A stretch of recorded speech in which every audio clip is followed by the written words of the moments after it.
Well, one of the people who will be able to ask Jamie Dimon a question is Congresswoman Alma Adams, a North Carolina Democrat who sits on the House Financial Services Committee.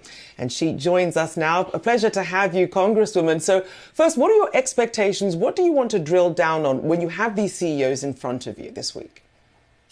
Well, I'm very concerned about the process of equity and inclusion and how we're faring in terms of recruiting and making sure that folks who look like me and women, et cetera, have a space in those organizations, that we are looking at some of the pipeline at historically Black colleges and universities and making sure that that is clearly a great opportunity to address the issue of diversity and inclusion.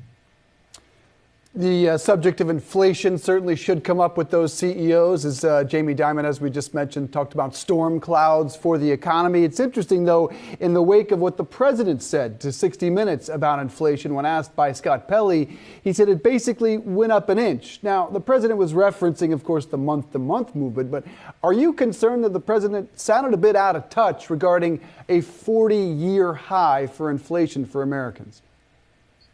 Well, I think the president has kind of hit it right on the head, and so we're going to see what happens. We've had a number of things to happen that were really not necessarily in the president's control, but we'll have an opportunity to address all those things on tomorrow.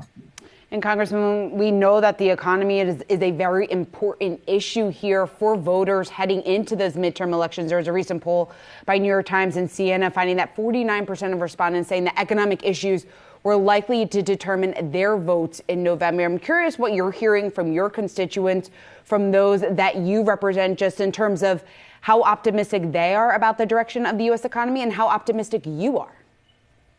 Well, I'm certainly looking up and forward. I think that we've had a number of changes in terms of, yes, everybody's concerned about the economy, the cost of food, the cost of gasoline, and so forth. We're seeing some changes there. So I do think that folks are going to look at it holistically as we go to the polls. They're concerned about health care and a number of other bread and butter issues. So I think they'll look at all of that.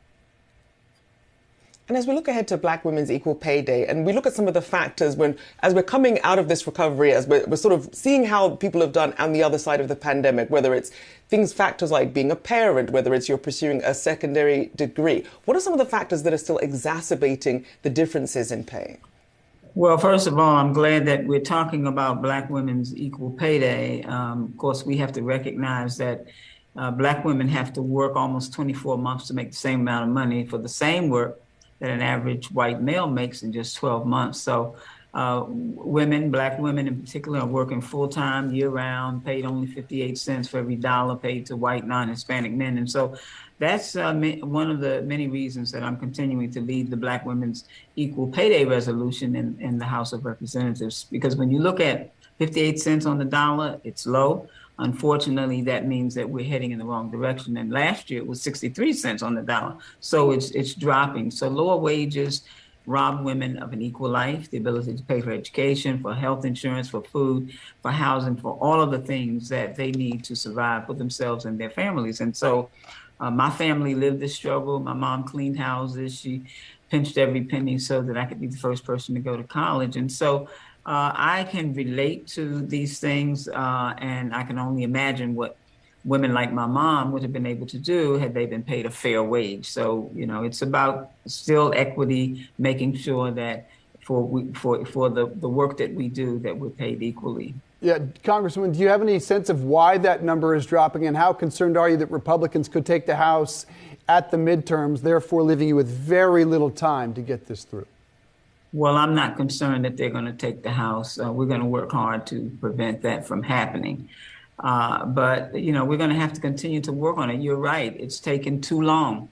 And I think we're going to have to drill down on this. When you look at the makeup of the Congress, the Senate, as well as the House, but the House in particular, we have more women. We've got younger women coming in. We've got women of all backgrounds, ethnicities. And so if you're not paid equally, regardless of where you fall in terms of what your race, ethnicity, and so forth is. That's a problem. So I feel real confident that we're going to keep the House and that we'll be able to get the things done for the American people and especially for women of color. Congresswoman, when we talk about closing that pay gap, I guess more specifically shining a light on the private sector, what should they do? What can they do in order to close that gap?